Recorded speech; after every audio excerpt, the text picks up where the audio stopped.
The stars shimmered beyond the glass like scattered embers in a dark sea. High Admiral Nexar of the Vidian Empire stood motionless before the grand observation window of the Eternal Dawn, the pride of their fleet. The bridge was quiet, filled only with the low hum of energy cores and the distant echo of tactical officers shuffling reports. The ship had just emerged from quantum space near the Centauri sector, a contested region between empires. What they expected was a vacuum or maybe patrol remnants from one of the smaller border factions. What they found instead made every pre-calculated strategy irrelevant. 3 vessels hung silently in the void ahead, small, unassuming, their hulls dull with what appeared to be primitive alloy design. They were nothing like the sleek ships of the Vidian Armada. The markings on their surface were unfamiliar, strange even to their linguistics database. A blue circular flag adorned with white stars stood out boldly against the backdrop of space. The design evoked no immediate fear, yet there was something unsettling about the calm manner in which the ships hovered, as if they belonged there, as if they had been waiting. Nexar tilted his head slightly. The light from distant stars cast iridescent reflections across his scales, shifting with subtle color as his secondary hearts beat faster. The lead ship, the Eternal Dawn, was nearly 8 times the size of the foreign crafts. Their readings showed that the newcomers were built primarily from processed iron and aluminum materials not used in millennia by any advanced race. "What are we looking at?" Nexar muttered, his throat sacs pulsing with restrained curiosity. The sensor chief swallowed hard. "Sir, those ships are human, at least according to intelligence profiles. And they're not using any of the standard power signatures. Their drives don't match any known propulsion models." "Humans," Nexar whispered, as if tasting the word for the first time. Intelligence had mentioned them in passing reports, conflicting and chaotic. Some said they were barely capable of leaving their solar system. Others claimed they were reckless innovators who disregarded convention entirely until they stumbled into discoveries that should have taken centuries to develop. His communication officer suddenly called out, "Sir, the central ship is hailing us. They're using basic radio waves." Nexar lifted his crest ridges in amusement. "Accept it. Let's see what these primitives want." A screen flickered to life in the air between them, revealing the face of a human female. Her skin was dark, her silver hair pulled tightly back in a braid that spoke of discipline, not vanity. She wore a navy blue uniform, simple, clean, with no excessive adornments. "This is Captain Maya Rodriguez of the United Earth exploration vessel Curiosity," she said, her voice clear and confident. "Welcome to the Centauri sector. I trust your quantum transition was smooth." The bridge fell silent. Nexar narrowed his eyes. The humans should not have known about their jump technology, much less greeted them as if they were expected. "Captain Rodriguez, I am High Admiral Nexar of the Vidian Empire. This sector falls under Imperial jurisdiction. Your presence here is a violation." Her smile never faded, but her eyes sparkled in a way that made his scales itch. "Interesting claim, Admiral," she said pleasantly. "We have been mapping this sector for the past 6 months and found no indication of your claim. Perhaps your quantum beacon network is malfunctioning." The bridge tensed.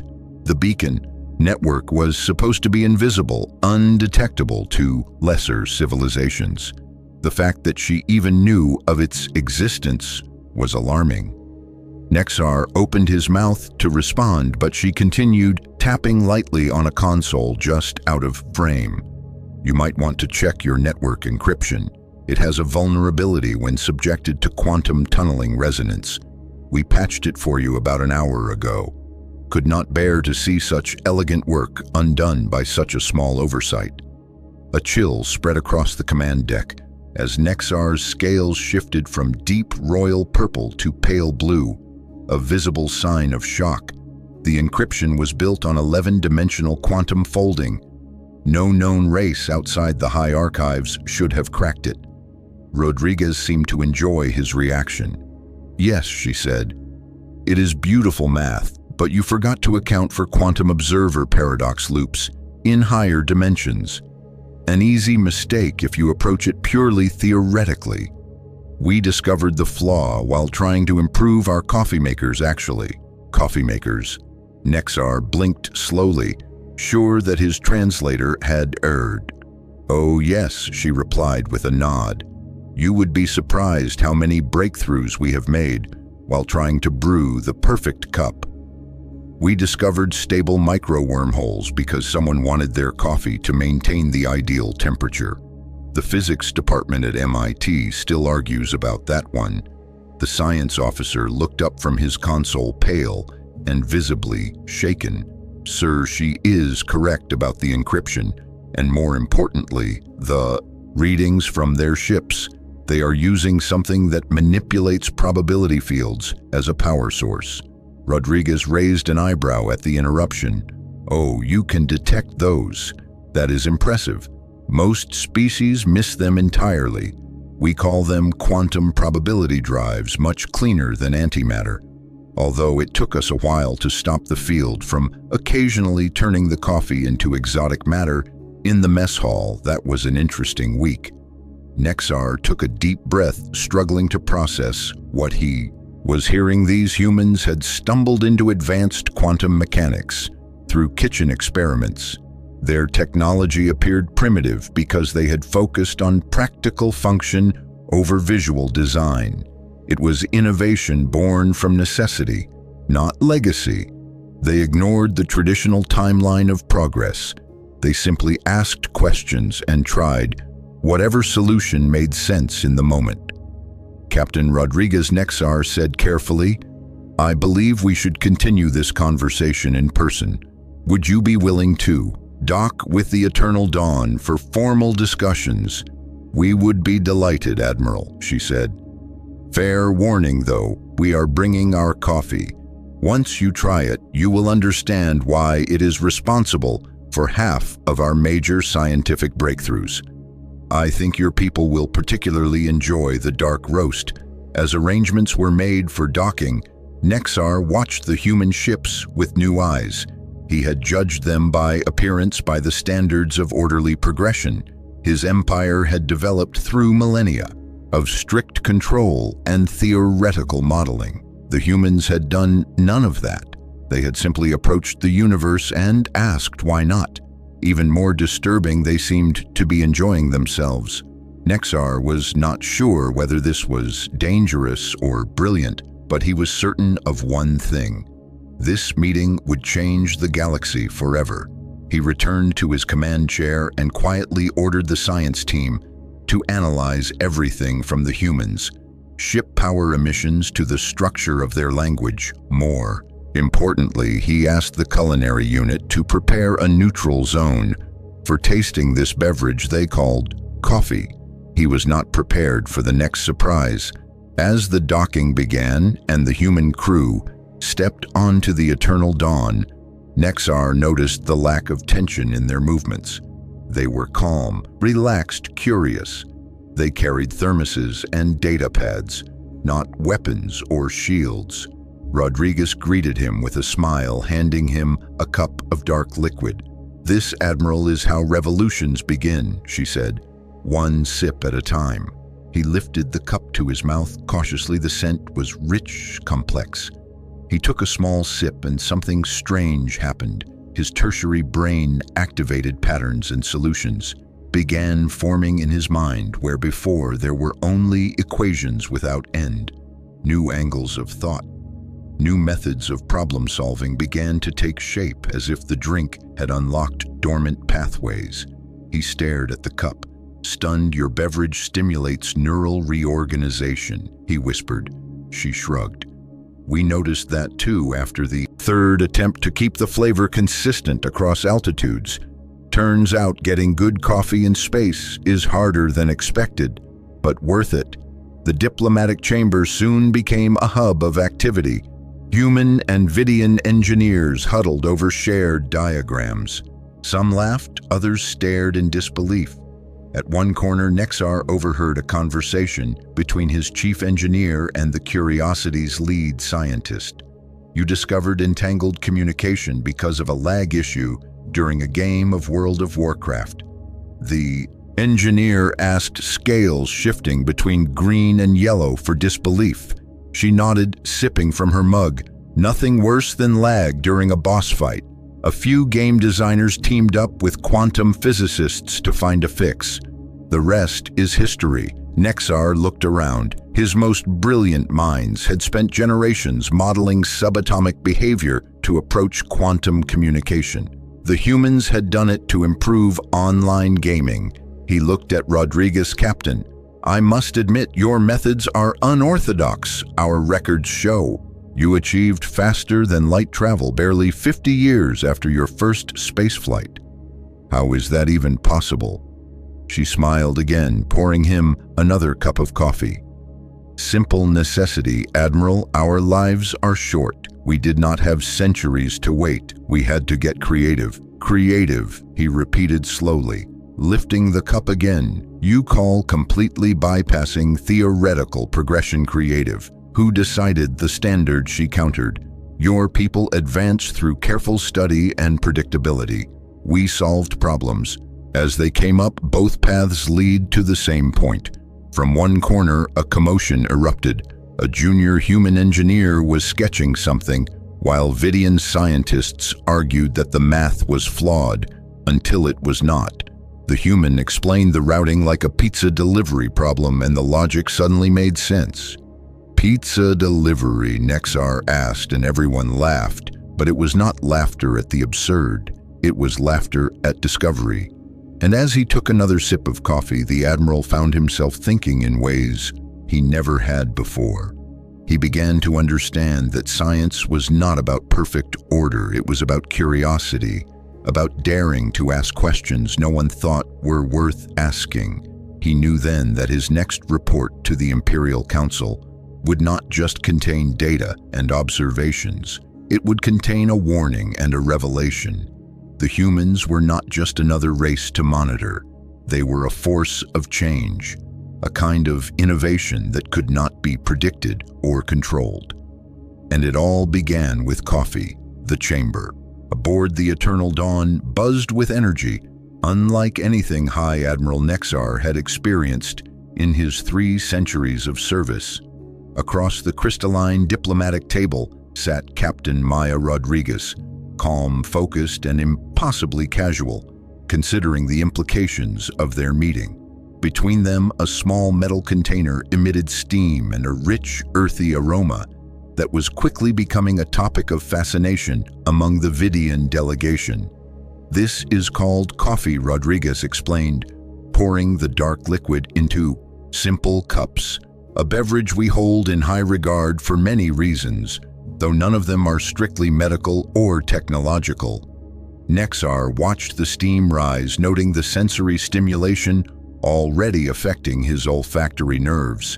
The drink was complex, alive with shifting chemical signals that activated dormant receptors in his mind. He took a tentative sip and immediately understood something fundamental. The beverage was not merely a drink, it was an experience, one that engaged multiple systems at once, causing a kind of gentle recalibration of thought. Around them, engineers and scientists from both sides clustered in animated discussions. On one end of the chamber, a Vidian physicist gestured wildly at a schematic that a human technician had drawn on a napkin. On another end, laughter erupted as a young human explained a breakthrough involving ice cream preservation that had led to an entirely new class of energy shields. "Your people discovered quantum communication through online gaming," Nexar asked, still struggling to comprehend. Captain Rodriguez nodded. "Our physicists and software developers were working separately, but then someone complained about lag during a major game event. They collaborated out of necessity. What began as a way to improve response times during gameplay became a new method for entangled communication."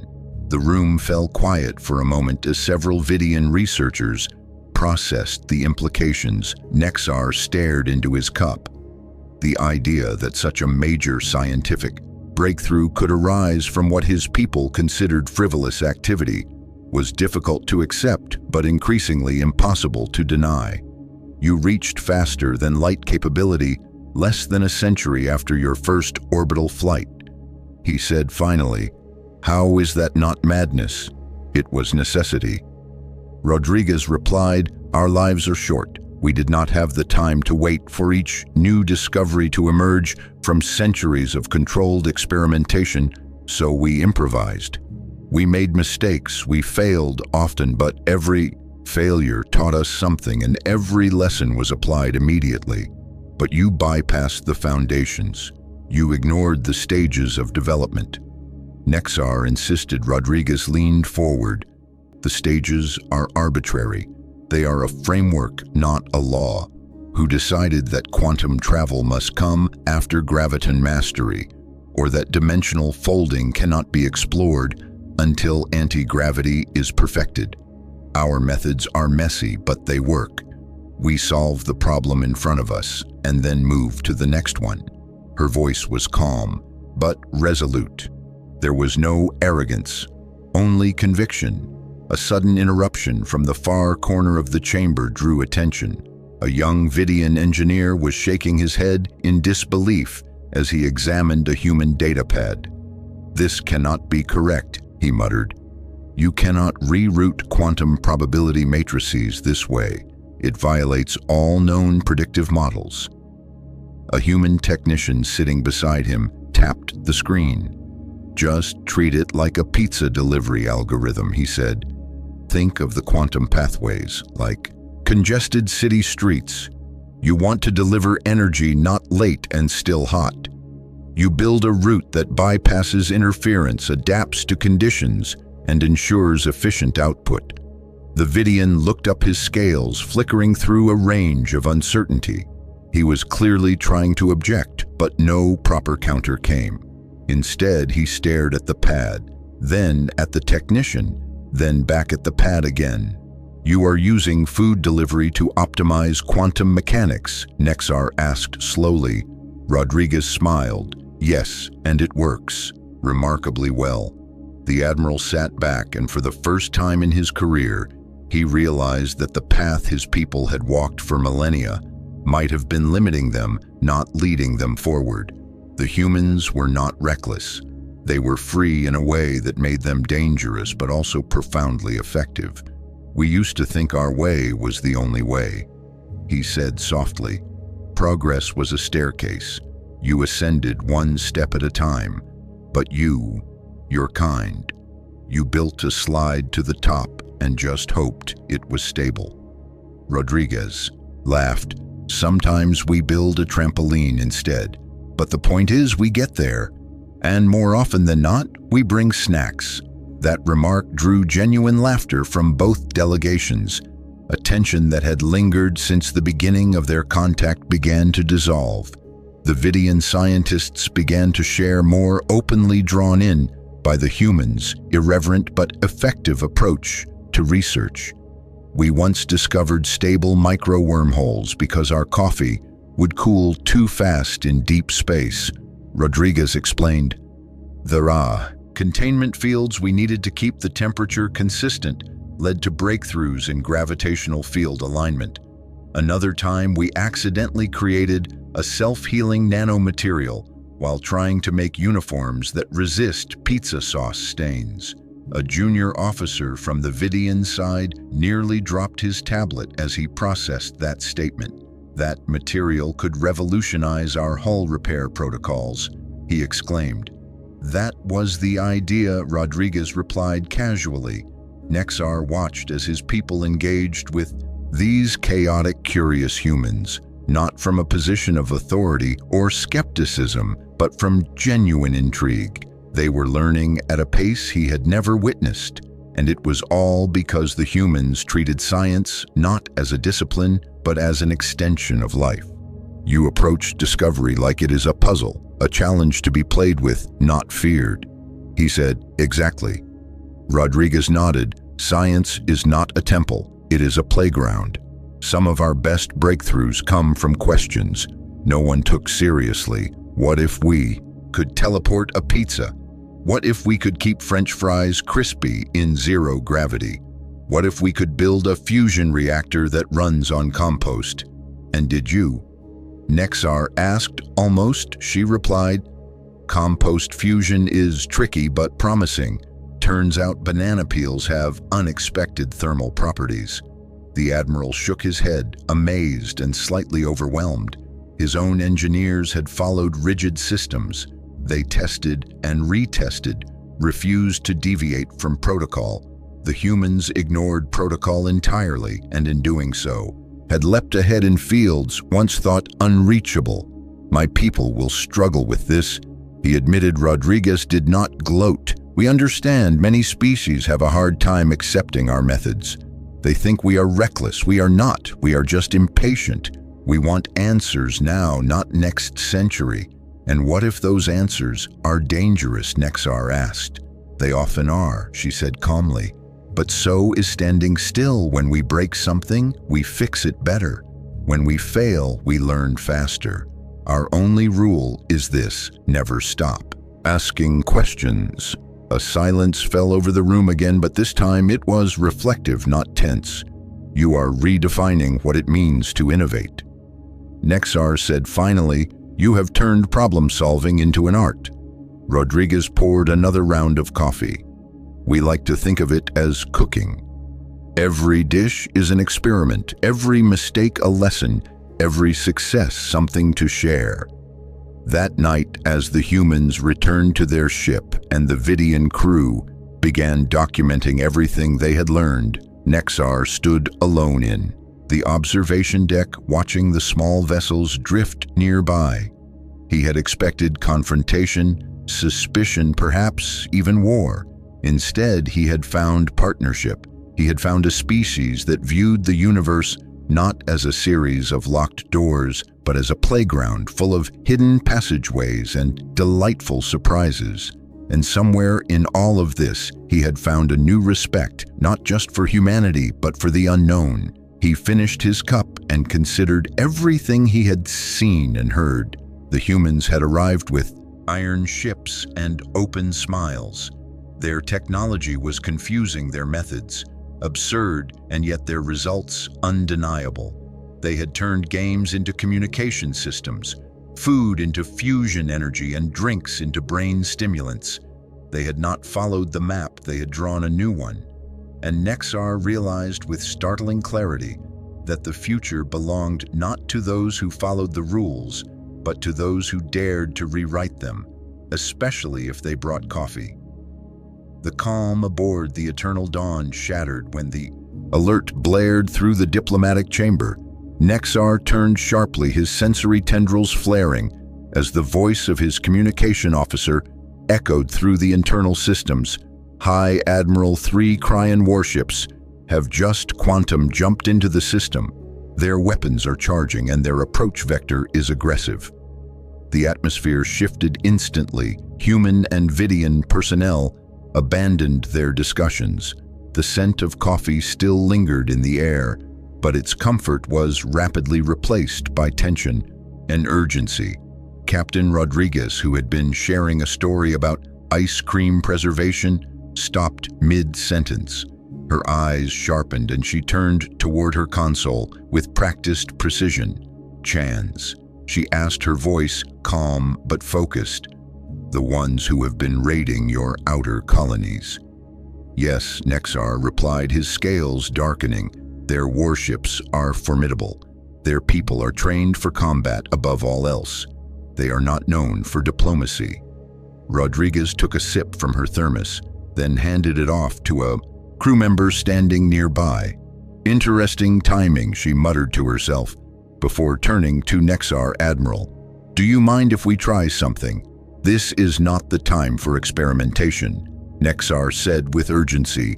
Trust me, Captain Rodriguez interrupted calmly, signaling her crew. Sometimes the best solutions come from the most unexpected places. She moved back to the Curiosity, her ship now glowing faintly with activated power fields. Lisa Rodriguez called across the bridge status on our new defense algorithm. "Almost ready," Captain Lisa Chen responded. Her fingers danced across the console. "And yes, I know this is not the time to multitask, but the principles are solid. The algorithm is based on spatial pattern harmonics, with probability field reinforcement. Same math we used when we tried to stop our ice cream from melting without energy loss in low orbit." Tetris Rodriguez said. "Exactly," Lisa confirmed. "Managing thermal stability in storage chambers gave us the initial model. We turned it into a defense grid. The only catch is that incoming energy needs to obey certain structural rules or it gets neutralized." The Cryan warships came into view now. Their obsidian hulls were shaped like massive predators. Their weapon arrays gleamed with potential destruction, and they moved with a precision that betrayed centuries of martial discipline. One of the ships fired a warning shot. A beam of energy streaked across the void, passing close to the Curiosity hull. Without striking, a voice followed. Moments later, a Korean commander appeared on the view screen. "Vidian insects, your expansion ends here. And what are these primitive ships? Have you resorted to hiring museum pieces for protection?" Rodriguez raised an eyebrow. "Did they just call us museum pieces?" "Pretty sure they did," Captain Lisa replied without looking up. Admiral Nexar spoke through the link. "Captain, these warships have defenses that can withstand our most powerful weapons. Their quantum cascade shielding is designed to resist structured energy attacks. We should proceed cautiously." "Oh, don't worry about that," Rodriguez said. "Lisa, time to test the new defense shields. Ice cream variant, please." "With pleasure," Captain Lisa said, smiling. Her hands moved quickly, still playing a quiet game of Tetris on her secondary console.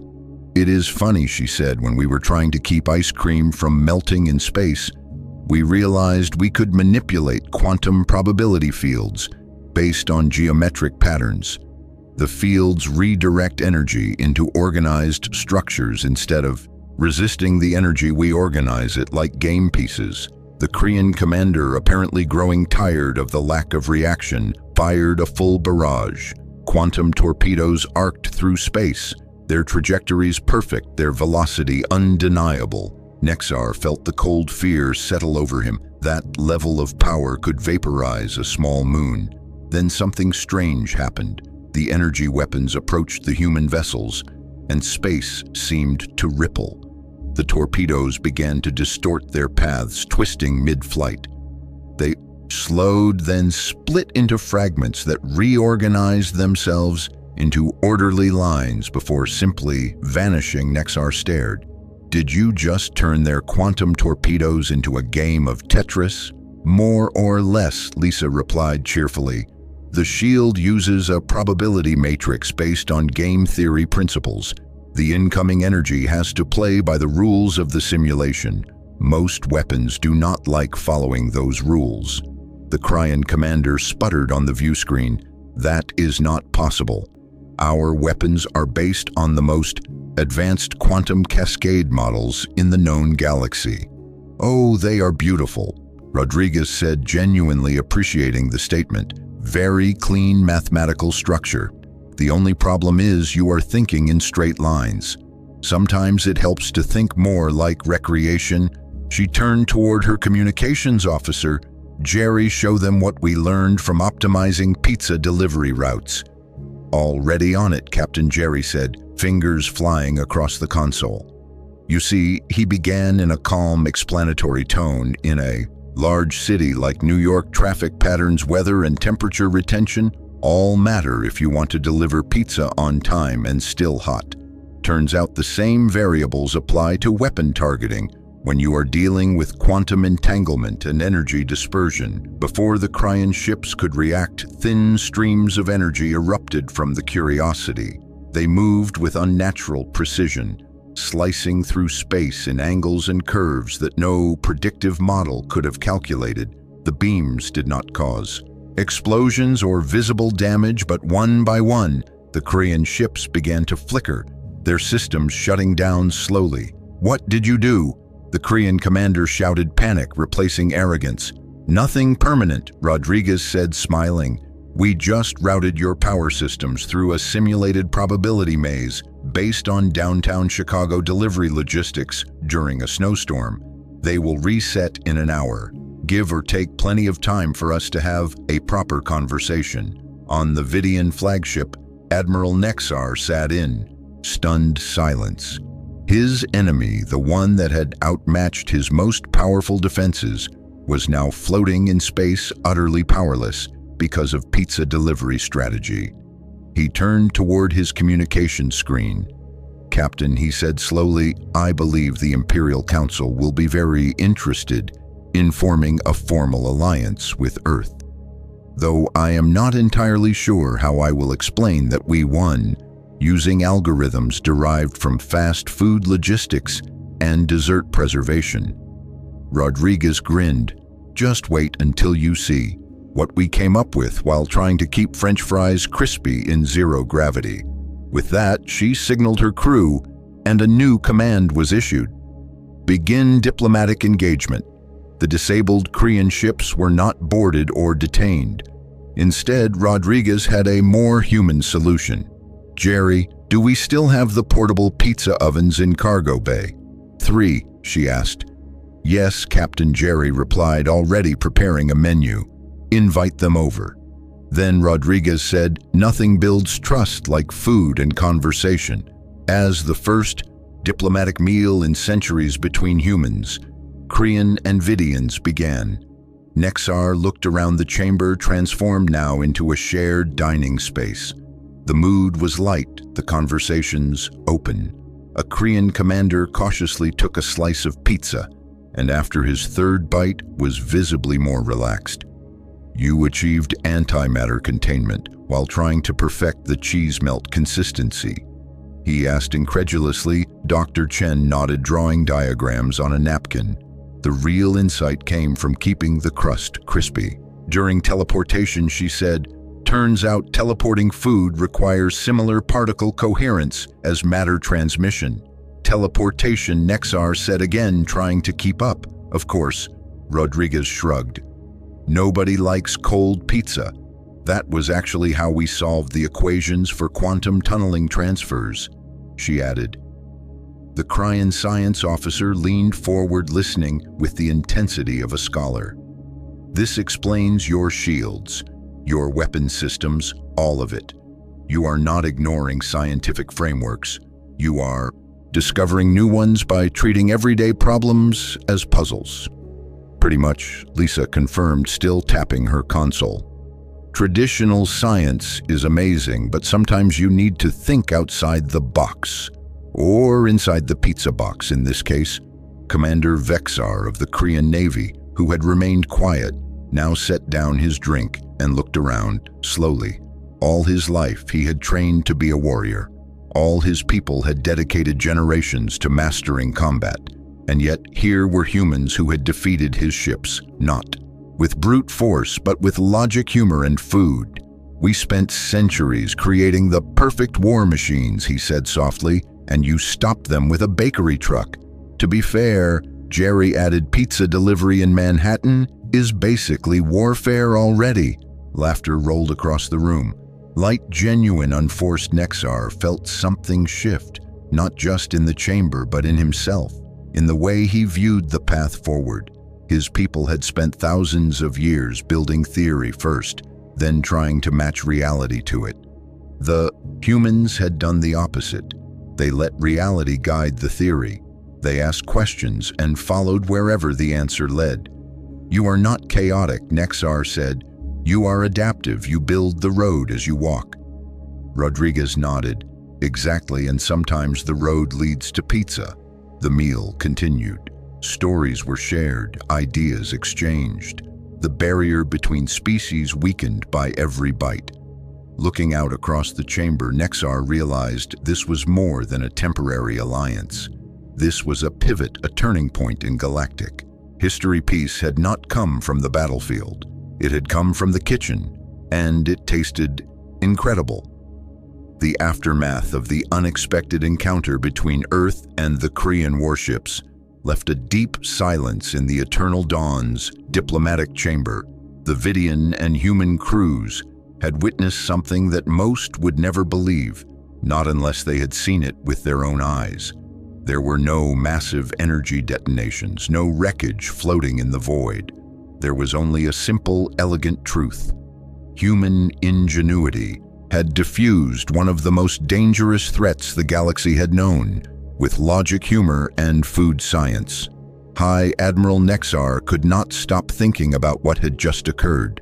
The Cryan vessels, now docile and disabled, floated in space while their crews tried to make sense of what had happened. The human ships remained calm, their power signatures steady and unthreatening, as if they had merely conducted a peaceful maneuver rather than neutralizing a formidable fleet. Nexar turned toward Captain Rodriguez, who was now back aboard the Curiosity, coordinating something with her crew. Her tone was light, her movements easy, almost as if the battle had never occurred. "What are you doing now?" he asked. "Through the open quantum link, setting up a dinner." Rodriguez replied casually, "If we are going to talk peace with the Korean, might as well do it over a good meal." "You are inviting them to eat?" Nexar asked, still trying to comprehend the full scope of what the humans were doing. "Of course," she said. "Everyone is more reasonable with a full stomach.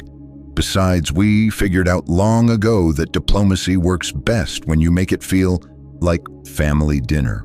Soon preparations were underway in both the human and Vidian ships to host an unprecedented diplomatic event.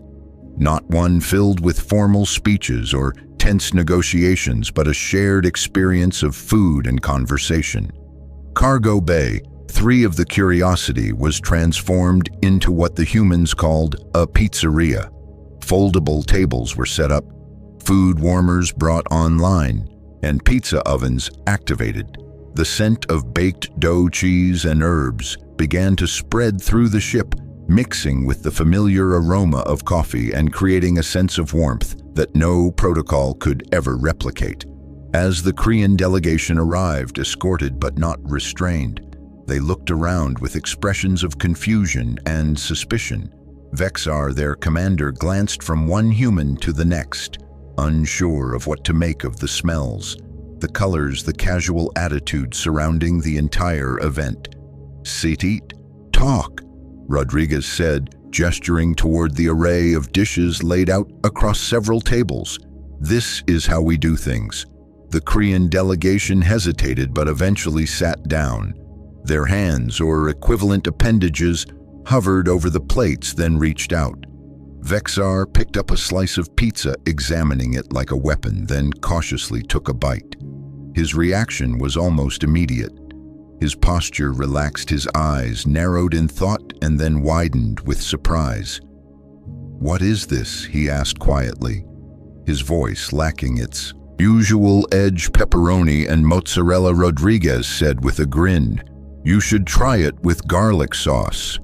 Around the room, Vidian scientists and officers mingled with humans and Korean warriors, sharing slices of pizza, comparing notes on the strange new forms of interaction that had taken over the diplomatic space.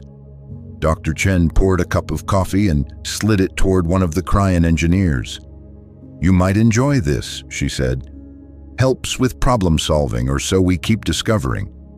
The engineer sniffed it, then drank and blinked rapidly as the warmth and subtle chemical interaction took effect. "What is in this drink?" he asked. "We are still figuring that out," Rodriguez said, laughing. "But whatever it is, it makes our brains work better." Vexar, now on his second slice, turned toward Rodriguez. "You mean to tell me you discovered antimatter stabilization by studying cheese consistency?" "Not just cheese," Dr. Chen replied. "Matter cohesion during teleportation of hot food forced us to develop a better understanding of spatial particle dynamics. The breakthrough came when we stopped focusing on the science and started focusing on the flavor." Teleportation, Nexar echoed again, surprised. "You have mastered matter transmission. We had to." Rodriguez replied, "Nobody likes cold pizza." That remark drew stunned silence, followed by laughter this time, from all three species, including Vexar himself. Lisa Chen, still playing Tetris on her datapad, chimed in. "Actually, the mathematical model for our quantum shields came from trying to design a system that keeps ice cream solid in space. We figured out how to redirect thermal energy by making it follow specific geometric patterns. If it works for dessert, it can work for defense." "That makes no sense," Vexar said, "and yet I saw it happen. It makes sense if you stop trying to force the universe into what you expect and start working with what you find." Rodriguez answered, "You treat the problem like a living thing. You listen to it and sometimes you feed it." Nexar observed the room. It was unlike any diplomatic chamber he had ever witnessed.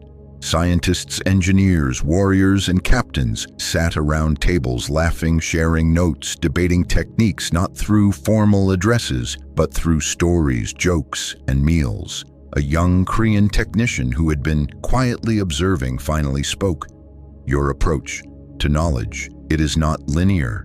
"Nope," Rodriguez said proudly. "We do not climb ladders, we build slides.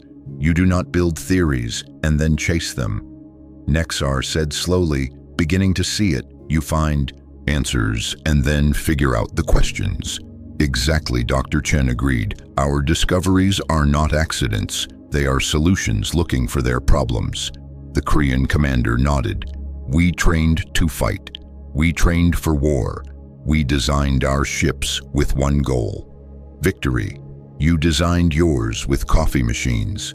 "To be fair," Rodriguez replied with a smile, "those coffee machines helped us crack multidimensional encryption." She turned toward Nexar. "Do you see now, Admiral? This is why we work. We do not just react, we adapt. We play, we tinker. We ask what if over and over until something new happens. And then you build it," Nexar added. "And then we build it," she echoed. The dinner ended with laughter and more coffee. The Korean delegation left with full bellies and confused admiration. The Vidian officers who had once looked down on the humans now saw them as something entirely different. Not unpredictable, not chaotic, but incredibly resourceful. As they cleaned up the space, Nexar sat with Rodriguez near the observation window. He stared at the stars, then back at the woman who had changed everything in less than a day. "We have been at war with the Korean for years," he said. "You ended that with pepperoni." "To be fair," Rodriguez answered, "the garlic knots helped too." Nexar chuckled, a sound rare among his species, but genuine this time. "The galaxy will not believe this," he said. "They will in time," Rodriguez said, "especially after dessert." "And what comes after that?" Nexar asked. "We introduce them to breakfast," Rodriguez replied, "and maybe a few new ideas along the way." As the ships slowly returned to standby, the humans began planning their next move, not toward conquest or defense, but toward connection and discovery.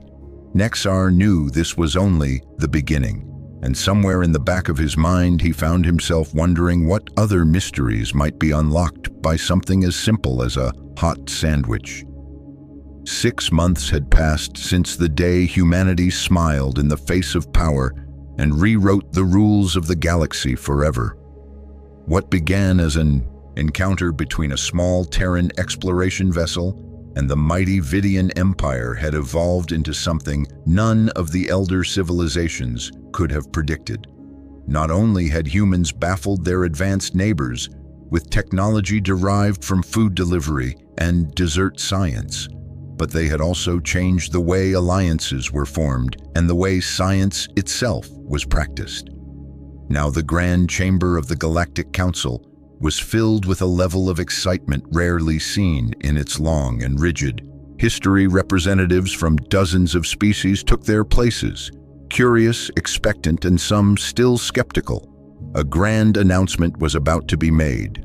The first cooperative initiative between Earth, The Vidian Empire and the Cryan Dominion would be presented, and the implications were staggering. At the center of the chamber stood High Admiral Nexar of the Vidians, Captain Maya Rodriguez of Earth, and Commander Vexar of the Cryan. All three once adversaries were now unlikely allies. Their presence together said more than any speech ever could, but they were here to speak anyway. Nexar took a step forward, his scales reflecting the chamber lights. Distinguished delegates, he began 6 months ago, our understanding of technological progress was firm. We believed in structured advancement, in carefully ordered development, and in predictability. We were wrong. Rodriguez then stepped forward, holding not a datapad or a digital display, but a simple paper notebook, another human oddity that had gained strange popularity among alien scientists since their arrival. Something about the tactile experience, she had said, helped with creative thinking. When we first met our galactic neighbors, she said they questioned our methods. They saw us as chaotic, disorganized, even primitive. But what they failed to see was that innovation does not always follow a straight path. Sometimes it spirals, sometimes it dances, and sometimes it starts with the desire to keep a sandwich warm. The hollow display activated behind them, revealing the first joint venture between their civilizations, the Unified Innovation Initiative. The chamber gasped, images flickered across the air, showing research stations built not with uniformity, but with diversity in mind. Each station hosted a blend of species engineers, thinkers, and even chefs, all working together, solving problems with every tool available, not just traditional science. At one lab, Vidian physicists worked side by side with human short-order cooks, testing new methods of food preservation which unexpectedly led to breakthroughs in temporal mechanics. Another showed Cryan warriors collaborating with Earth delivery drivers, using route optimization strategies to improve interstellar navigation systems based on rush-hour traffic logic. Commander Vexar stepped up, his mandibles clicking softly, once decorated. For war, he now wore diplomatic markings along his uniform. We discovered strength in unexpected places, he said, not in weapons or shields, but in ideas, and the courage to share them. Across our worlds, we have now built something greater than war. We have built understanding, Rodriguez continued. By combining Vidian systematic research, Cryan discipline, and human creative problem-solving, we have achieved more in 6 months than we did in 6 decades separately. We have built a new model of scientific advancement, a model that welcomes every question, no matter how strange, no matter how silly. One delegate, a representative of a newly spacefaring species, raised an appendage. His voice was cautious. How can we be sure this method is sustainable? It seems so chaotic, it defies centuries of protocol. Nexar responded with a sound that once would have been unthinkable for a Vidian, a quiet, human-like chuckle. Let me tell you about chaos, he said. Last week, a human scientist spilled coffee on one of our most advanced quantum computers. Instead of catastrophe, it led to the development of a new form of wet computing that solved our neural network limitations. Rodriguez added, the week before that, a Cryan field strategist suggested a new battle formation, which we adapted to optimize global internet traffic. It reduced latency by 12% across Earth's northern hemisphere. The chamber filled with murmurs. Delegates leaned toward one another, some stunned, some skeptical, but all intrigued. Why limit ourselves to one method of discovery? Rodriguez asked. The universe is vast. Why should our questions be narrow? Why should our methods be singular? As she spoke, the hollow display revealed yet another startling project. An experimental faster-than-light drive born from a conversation in an Earth cafeteria where a physicist asked aloud, what if space could work like a microwave oven? The room laughed at the absurdity, and yet the drive worked, based on wave harmonics and timed spatial resonance. Nexar stepped forward once more. For centuries, we sought to perfect our methods before we ever tested our ideas. Humans test first, adjust second, and perfect along the way. Their progress is rapid, not because they are reckless, but because they are relentless. The chamber was no longer quiet. Excited conversations erupted everywhere. Delegates compared notes, ideas, and even snacks brought by their human colleagues. Coffee and chocolate had become galactic sensations. A few alien representatives were now visibly enjoying what the humans called trail mix during the session. Rodriguez held up her notebook again. "This is not a magic trick," she said. "It is just thinking differently. It is refusing to believe that any problem is too small or too strange to matter." Commander Vexar looked around the chamber. His warrior instincts had long faded, replaced by a quiet respect for those who thought in ways he never could. "You see chaos, we see clarity," he said softly. "What looks like a mess is actually movement. What looks like noise is just music." "You have not learned to dance to?" a young delegate asked. "But what if we fail, then you learn?" Rodriguez said. "And then you try again. That is the only rule." The holo display showed more footage. Laboratories where scientists played games to simulate spatial algorithms. Workshops where alien children used toys to model gravitational theories. Dining halls where meals sparked conversations that led to patents. The council leader stood slowly, an elder from a race known for their long memory and even longer patience. His voice was thoughtful. "The galaxy has always looked to its eldest for guidance. But perhaps it is time we look to the youngest, not in age but in perspective." Rodriguez smiled. "That is the spirit." Nexar nodded. "And that is the future." As the session came to a close, the delegates did not return to their private chambers. Instead, they gathered in circles comparing snacks, exchanging theories, and making notes on their napkins. Human habits had taken root, and they were growing fast. Peace had not come from treaties. It had come from pizza, and the universe would never be the same. The months following the unified initiative brought changes so rapid and so widespread that even the oldest members of the Galactic Council struggled to keep up across dozens of star systems research stations, powered by human imagination. Vidian structure and cryon precision flourished into something new, a way of thinking, a way of living, and most of all, a way of solving problems that once seemed impossible. In a remote system on the edge of known space, a team of human engineers, Vidian physicists, and cryon logisticians stood shoulder to shoulder around what looked like a modified toaster oven. On the surface, it appeared to be a crude and outdated human appliance, but inside it housed a revolutionary energy redistribution system based on heat management principles derived from the perfect browning of marshmallows. It all started when a Vidian researcher observed that uneven heat dispersion was a major factor in reactor instability during high-speed spatial transitions.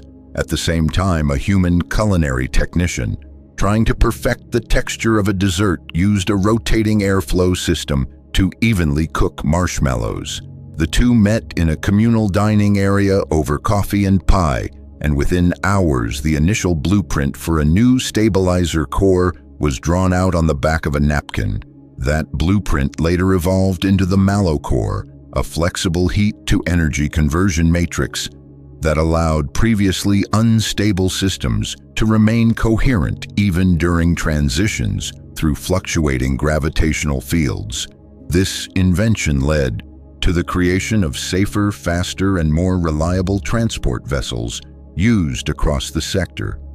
In another part of the galaxy, cryon training academies, once built solely around combat and physical endurance, began to restructure their programs. Cadets now spent part of their rotations in fast-paced restaurants or delivery hubs, learning how to make strategic decisions in unpredictable environments. The idea was simple. If you can deliver 10 meals on time across a crowded city during a storm, you can manage a battlefield with 10 moving targets under fire. At first, many elder commanders scoffed at the idea until they saw the results. The new cadets were sharper, more adaptable, less rigid in their thinking. They understood the value of improvisation and teamwork in a way that traditional drills had never taught. Meanwhile, on Earth, children played games that simulated orbital mechanics by launching digital donuts across planets. The games were fun, silly even, but the data collected from millions of playthroughs was fed into AI systems that mapped real-time planetary gravity wells with unprecedented accuracy.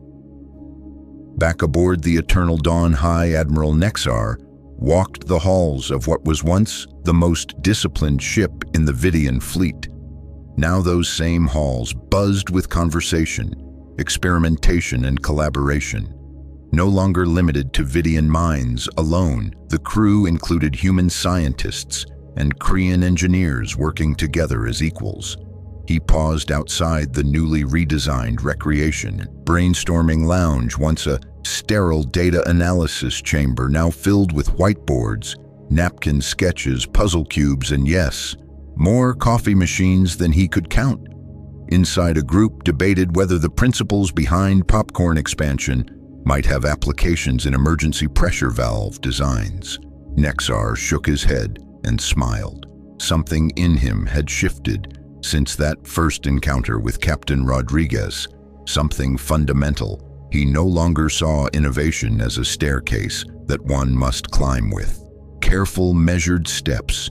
He now saw it as a web of connections of ideas, bouncing from one discipline to another, from kitchens to labs, from games to gravitational equations.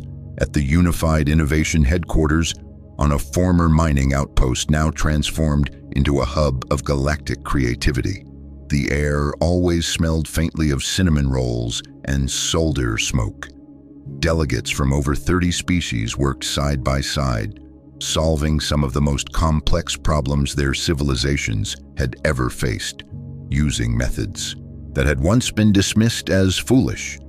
Rodriguez still led many of the public workshops, often appearing with her sleeves rolled up and a wrench in hand.